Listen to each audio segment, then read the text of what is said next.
दोस्तों आइए आज हम बात करते हैं शिक्षा की। शिक्षा एक ऐसी नींव जिस पर आपका पूरा करियर टिका होता है।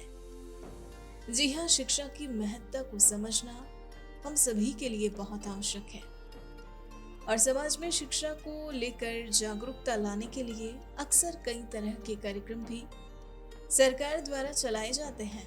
जी हाँ, हमने अक्सर देखा है कि यदि परिवार में एक भी सदस्य अच्छी शिक्षा प्राप्त कर लेता है तो निस्संदेह वह शिक्षा को जरिया बनाकर अपने पूरे परिवार का जीवन सुखमय बना देता है।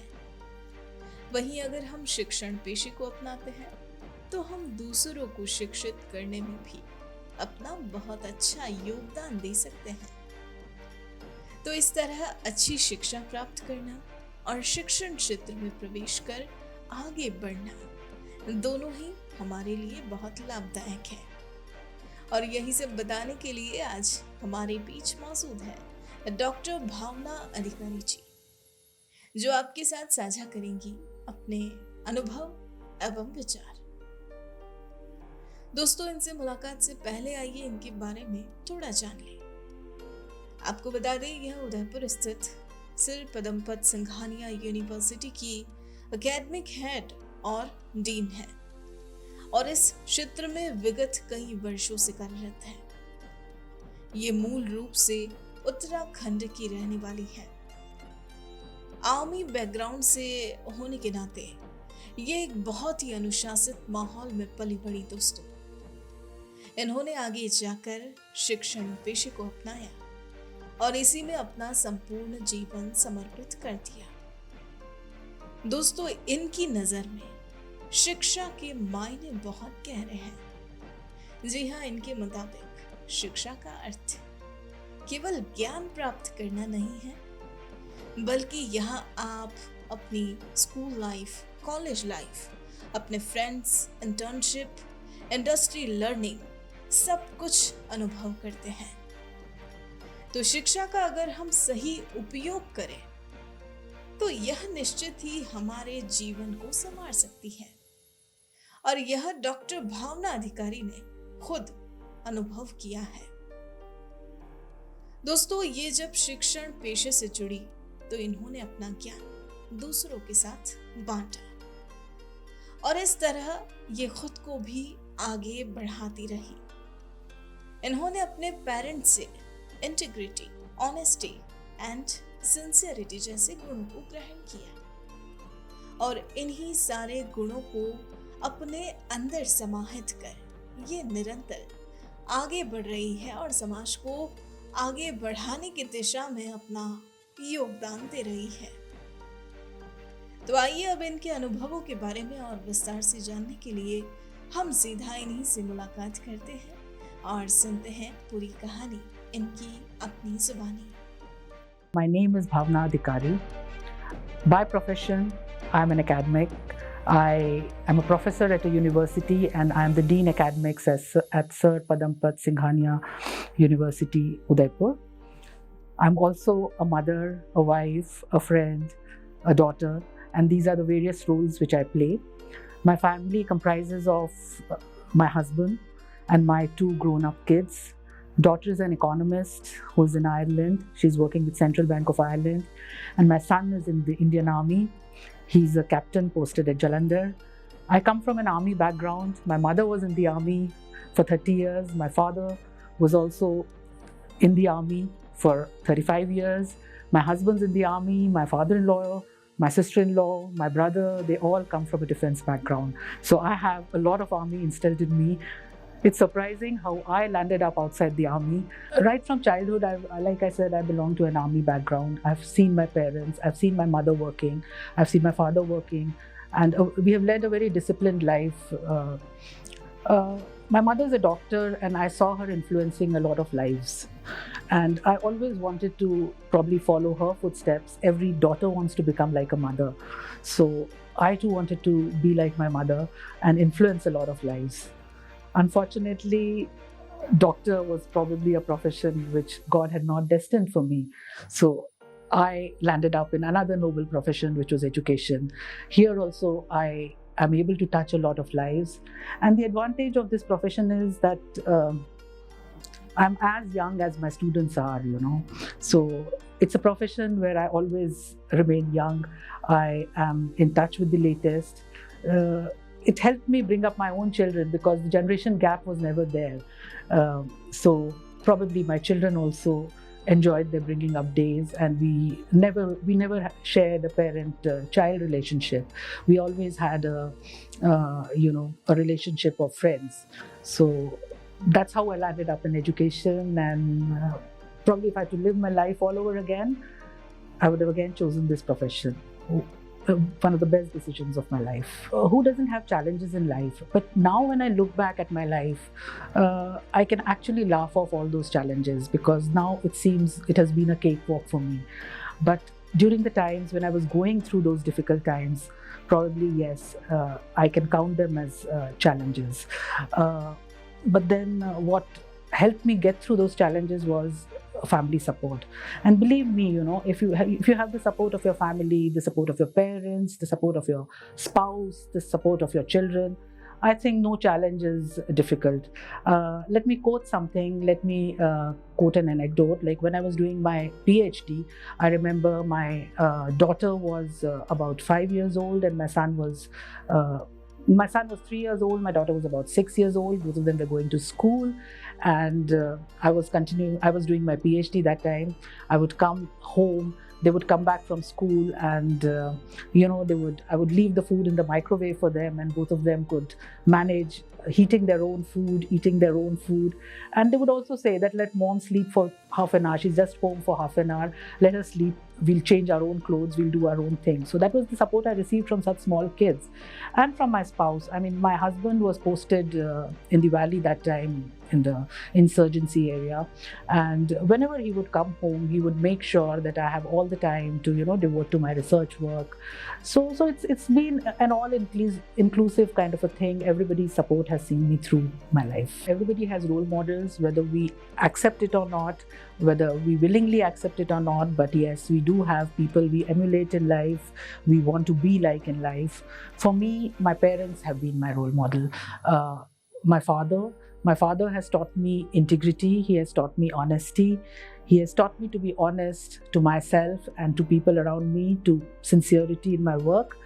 And my mother has taught me how to be enthusiastic and energetic about everything in life. She has a zest for living. She's 85 now, and she still teaches me that, we should have kind of zeal towards life. Whatever we do, be involved in it, do it with full enthusiasm. So probably these are the two people who are leading me in my life. I would love to talk about the place where I'm working right now, my extremely satisfying and enriching kind of a job which I have. I work at Sir Padampat Singhania University, Udaipur, and for me, the university has got all the right ingredients which can be provided to a student for a successful career. Not only for a successful career, but also to make a good human being out of a student. Interestingly, today is World Environment Day, and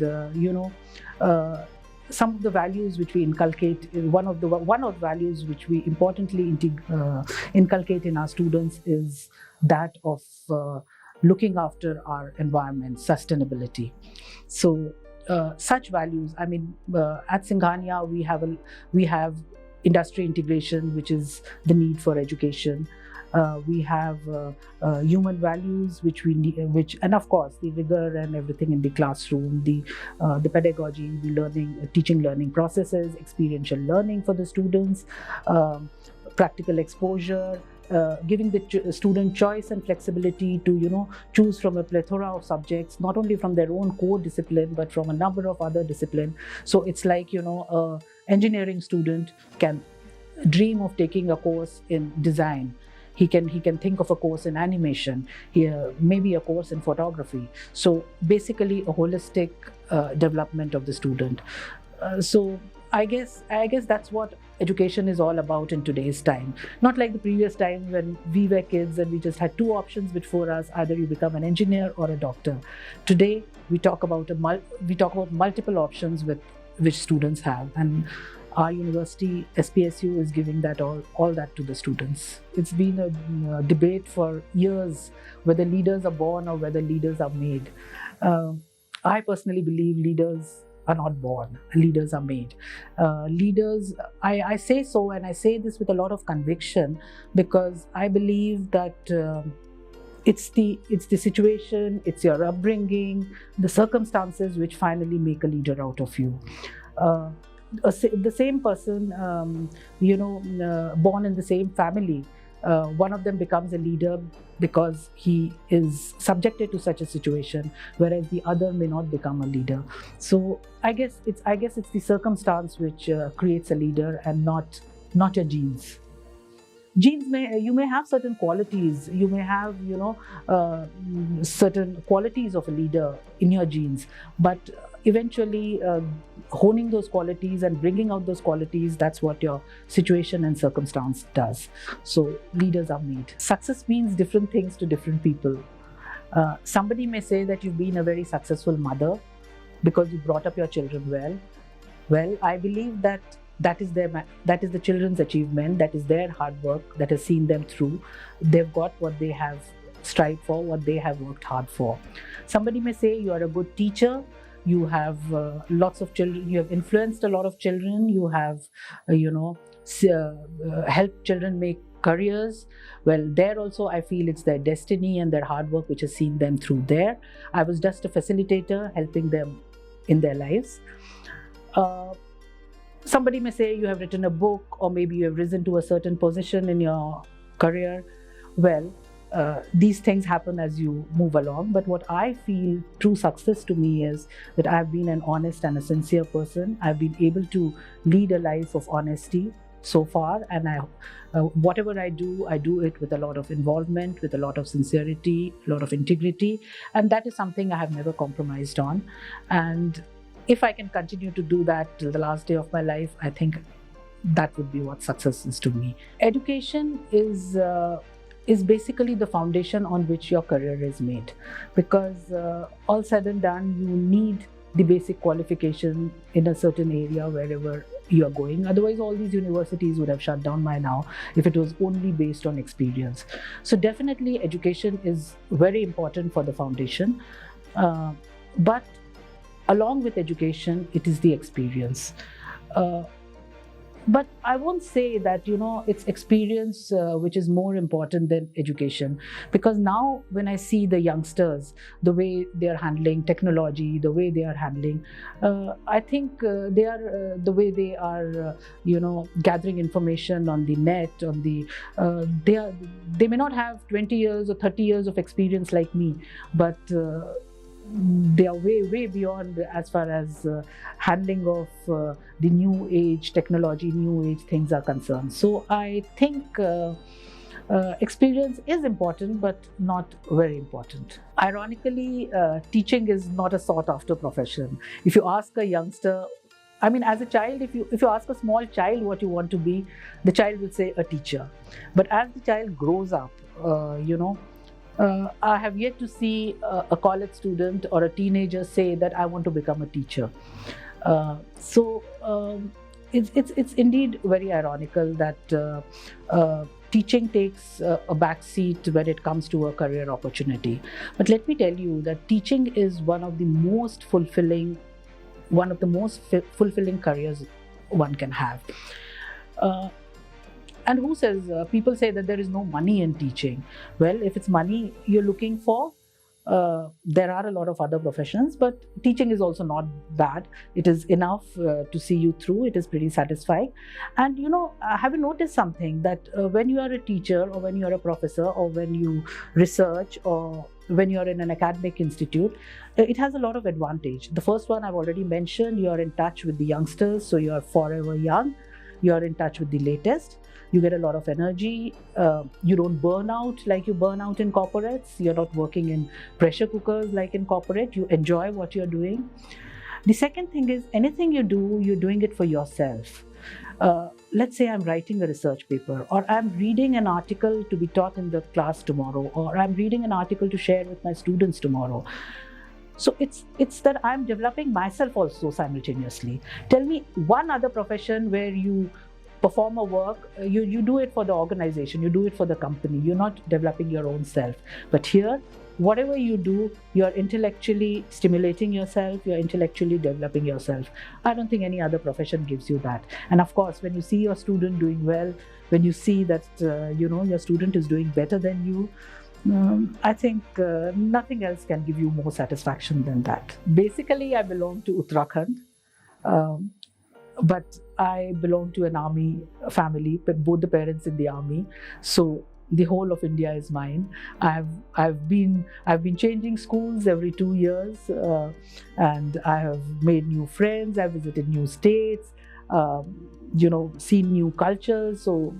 So I really can't say that I'm from Uttarakhand or I belong to one particular state. I believe that I belong to the whole of India, and I continue with my passion of traveling. And I would, possibly. That's Uttarakhand. Yes, I used to visit Uttarakhand as a child. Every year, my parents made it a point that every year for a month and a half, we would spend at our ancestral home in Almora. So I do have a sense of belongingness towards the state, but then, like I said, the same sense of belongingness is to a lot of other states too. Education has gone through a transformational change. Education is not what it was 10 years or 15 years back, where it was completely teacher-centric, where a teacher used to enter into a class, deliver a lecture, student would take notes and write an exam, pass the exam, get his grades and get a job after that. It is so much different now. We talk about a lot of, first of all, the shift is from a teacher-centric education to a student-centric education, where our processes, our teaching learning processes, pedagogy are now all oriented towards the student. Student can learn at his own pace. Plethora of knowledge is available on the internet. A question which I may ask, which is often asked, that everything is available on the net, then why do you require universities? Why do you require colleges? I mean, I'm sure the net knows much more than what I as a teacher know. But then we are not talking about information and knowledge. What we are talking about here is education. Education is about the entire experience of going through a degree program in a university. So it is about experiencing college life, experiencing your your peers, your teachers, how you handle challenging assignments, how you handle people relationships, how you handle life in a hostel. And then, of course, we have internships for experiential learning, we have industry integration, and all these things. So that is what education is about. Education is not about information or knowledge. So I think now that we have started to realize that education is becoming more relevant and more, we are bridging the gap between industry and academia. That's what I feel. Interestingly, many times parents come to me and they say that our child is constantly on the mobile or he's on the computer, he's not studying, how do we get him to focus and all these things. What we as parents need to understand is that this generation is a generation which was born with mobiles in their hand. Even a small baby has a mobile. The child can do much more on the mobile than what we think a mobile is meant for. So if the mobile can be used to a child's advantage, if the child is focused, maybe he's doing a course on Coursera on the mobile, maybe he's reading the newspaper on the mobile, maybe he's using a Healthify app on the mobile. So, using a mobile is not a wrong thing. What needs to be understood is how the child is developing himself, or whether he's actually using the digital world or the mobile or the screen time which he's spending on the mobile for his own benefit or not. So parents need to see that. If just saying that we need to take away the mobile from him or he should not spend time on the mobile, I don't think that's the correct approach, because it's but natural that a child will be using a mobile or will be using these gizmos and gadgets. That's what life is all about. You see, they're playing computer games or whatever those games are nowadays. Look at the reflexes which those kids have as compared to the reflexes which we had. Probably for us, riding a bicycle was the maximum which we could do, but look at these kids. They are able to manage 4 or 5 gizmos at the same time. So the skills which they have are very different from the skills which we have. So there's no point comparing an apple with an orange. What you need to tell them is the importance and the value of not wasting your time. So possibly if they're wasting their time on social media, on frivolous things, then probably that is what we need to tell them. That is not we need to make them aware of. But if they're wasting it on useful, productive work, I think it's perfectly all right. There's nothing wrong with it. I don't know whether I'll ever be fortunate enough to get into a time machine and go back into time, but if at all I ever get that chance, I would like to live this life all over again the way I have lived it so far. I love my life, I love what I have, and I have one mantra. I do not regret anything that I have done, because I feel I did whatever I did at a particular moment of time because that was the best decision at that particular moment of time. Now you may say that maybe that decision was not right, but then at that time that was the best decision. That's why I took that decision. If there was a better decision that time, I would have taken that decision. So no regrets in life. Probably I'll live the same life all over again, become a teacher, become a mother, become a good wife, become a good daughter, and become a good human being. Like I said, everything is fun for me. Everything I do, I love to enjoy doing whatever I do. But here I would like to say that something which I really enjoy doing and something which I feel nice about is my biking and my traveling. So this is a passion which I took up when I was 45 years of age. My kids were settled. My kids moved out of the house. Me and my husband, we had an empty nest kind of a syndrome. We had nothing in common to talk about because all these years we used to talk about our children, we used to talk about their education, we used to talk about their careers. And suddenly when they moved out of the house, we had nothing in common, we had nothing to speak about. And that is the time we took to biking. So I said, let's bike. And my husband said, I said, I'm buying a bike for you and we can, travel by bike and maybe visit places and roam around and all that. So we bought a bike for my husband, and then my husband said that when I said that let's go and I want to sit behind you, he said no, buy a bike for yourself. I'm not going to allow, I don't want a pillion behind me. And that is the time I took his joke seriously and I went and bought a bike for myself at the age of 45. I took my student along, student from my university, and we went and bought this bike. And of course I could ride a two-wheeler. I used to ride a scooter during my younger days, so it wasn't as if I was new to two-wheelers, but yes, bike I was riding for the first time.